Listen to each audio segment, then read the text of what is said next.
Attorney Roy, isa sa mga nabanggit kanina kasi nung umpisa nire-request ng testigo na kung maaari magbisaya na lamang sila. Pero tumayo si Senator Erwin Tulfo at ipinunto nung nasa House of Representatives pala siya ay nakapag-testify naman po siya ng nagtatagalog. Nakakapagtaka nga, Pia, bakit parang hindi nila alam kung anong kapasidad ng testigo. Kasi humarap na ito dati. Mabuti nga, ito magandang interjection ng senador na nakakapagsagot naman pala ito eh. At saka yung ginagawa yan, nagtatanong sa Bisaya. Pag ako ginawa ko yun sa korte, sisitahin ako ng huwes eh. No, you ask your question in English. Ita-translate po nung translator ng korte para po yung record opisyal. Minsan, siyempre yung mga testigo natin, totoo naman yan, may sitwasyon na ganun, nahihirapan mag-explica sa English. Alam mo naman yung paglitis natin dito, English talaga ang ginagamit. Ngayon, pag ang nakasanayan niyan Tagalog, minsan ako para mapadali, tinatagalog ko. Ako'y binabalaan ng korte. Kahit Tagalog? Kahit Tagalog. Itong ginagawa, English inihintay ko, baka mamaya meron ng Indonesian at saka Chinese. Ang hirap-hirap nung ginagawa simpleng tanungin mo ng diretso. O ngayon, wala palang translator yung court. Ewan ko, hindi naman nag-apply si Senator Subiri. But, this could have been avoided. It really could have been avoided. Nung nag-umpisa, attorney, yung direct examination kay Gina Acosta, sinabi ng depensa na hindi muna nila agad-agad tatanggapin bilang hostile witness si Gina Acosta. Kailangan i-qualify muna ng prosecution na siya ay isang hostile witness. Bakit kailangan pang gawin yon? Hindi po ba understood na kung ikaw ay nagtrabaho sa Office of the Vice President, automatic hostile witness ka na? Ang dahilan dyan, kasi Pia nga, pag hostile witness yan, iba yung mga nag-a-apply na rules dun sa pagtanong. Mas maluwag, mas maraming liberahe yung nagtatanong na magtanong ng mga question na kung regular na testigo yan, bawal. Yung tinatawag na leading questions. Hindi ba? Kung halimbawa, nakita mo, yung medyo naging evasive yung witness, no? Nung tinatanong siya tungkol dun sa pagplano nung mga programa na ito kung saan pinaggamitan yung pera. Ito, makikita mo, itong witness na to, malamang naihanda na ng depensa. Kasi witness ni tao ni VP yan eh. So sigurado yan, sila may access. Kung ako yung depensa, sisiguraduhin ko makausap siya. O ito, ang itatanong sa iyo, ito, reviewin mo na ito. Pag-aralan mo na to para alam mo, makasagot ka ng tama. Pero ito, manood ka, hanggat maaari, hindi niya ituturo si VP Sara dyan. Ilalayo niya lahat. May kasalanan o may gumawa, ito si Las Cañas o kung sino man ibang tao dyan. Isa po kasi dun sa mga ipinupunto ng prosekusyon, yung mga iginigit nila sa kanilang direct examination na may mga ibinigay daw na liquidation report na inapprove ng Special Disbursing Officer Gina Acosta, pero yung liquidation ay nanggaling sa security officer, si Correct. Security Officer La Chica. Parang ano ho ba talaga dapat, hindi ba dahil siya ang Special Disbursing Officer, siya dapat ang gumagawa ng liquidation? Yung kasi, Pia, ibibigay niya yung pera, di ba? Cash itong pinag-uusapan eh. So, magsasubmit siya ng liquidation report na sasabihin niya, binigay ko kay X, Y, or Z, kung sino man yun.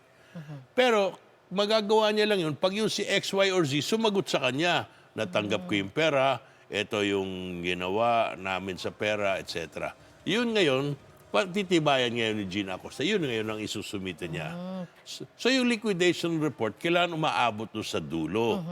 Kung sino talaga gumamit at gumasta ng pera. Yun nga ang problema dito. Kasi yung sinasabi, binigay ko lahat kay Las Cañas, siya nagpamudmud doon sa kung ilan man tao yun. Ang depensa naman nila, sinasabi nila, wala naman kaming choice kasi kailangan gawin tong mga proyekto to, wala nang oras. Ang dami-dami niyan all over the country. Kaya pinaikot na lang namin sila Las Cañas. Kaya sa papuntahin namin sila lahat doon, mas magastos pa, babayaran pa yung pamasahe, kung ano-ano. O mamaya hindi pa makapunta, hindi matupad yung paggagamitan ng pondo. Pero siyempre, Alam na natin yun, Pia. Bakit ka biglang nagkaroon ng pagmamadali na ubusin ito sa loob ng maikling panahon? Hindi ko sinasabing imposible, ha?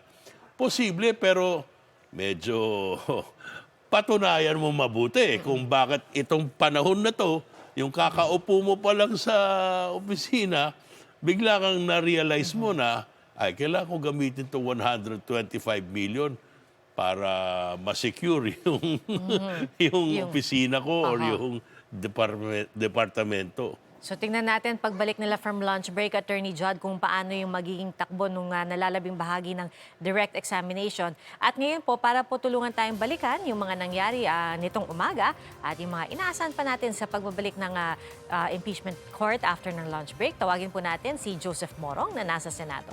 Joseph? Hi, Pia, ka-Attorney Judd. Good afternoon. Lunch break tayo, 11:45. At paliwanag lang natin kung bakit nandito na yung sinasabi natin na kwento kung paano nagastos yung confidential funds ng Vice President muna. No? Kasi si Gina Acosta to. Remember, last week, may iprinisinta ang depensa through Attorney Christine Ferrer na listahan ng mga aktibidad, mga confidential na mga aktibidad kung saan ginastos daw yung mga pera na confidential funds ng Vice President at ng Department of Education. Ngayon, nandito na tayo sa tanong na paano ba inihanda yan? Sino ang naghanda? Sino ang may alam niyan? Ano ang mga detalye niyan? So, lumalabas dun sa mga paunang testimonya nitong si Gina Acosta who was o yung dati na Special Disbursing Officer ng Office of the Vice President na yung para sa 2022 meron silang tinatawag na Good Governance Program activities at ang mas nakakaalam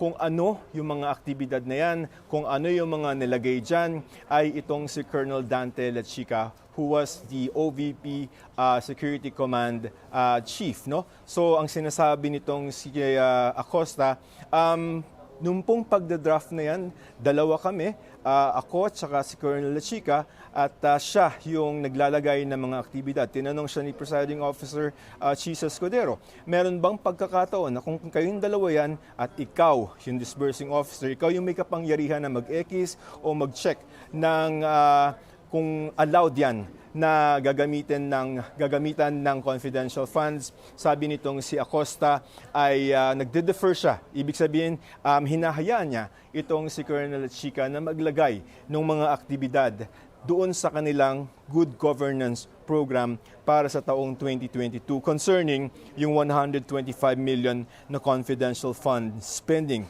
Sumukang na kay Colonel Lechica yung desisyon kung anong mga aktibidad ang ilalagay nila doon. Tapos, may ilang mga question lang yung mga senador. For example, ito si Attorney Ligutan who is the private prosecutor, sabi, may mga plano ba yan? Ano ba yung mga nilalagay nyo dyan na mga aktibidad? Mukhang ang lumalabas dun sa testimonya nitong si Gina Acosta ay isa siyang kumbaga generic na plano. Ibig sabihin, good governance program. At kung ano yung ililiquidate dyan will come in the accomplishment report. Meron kang parang umbrella ng programa at malalaman mo na lang kung saan ginastos yung pera dun sa accomplishment report pag isinimitan na yon sa pagka nagastos na yung pera. So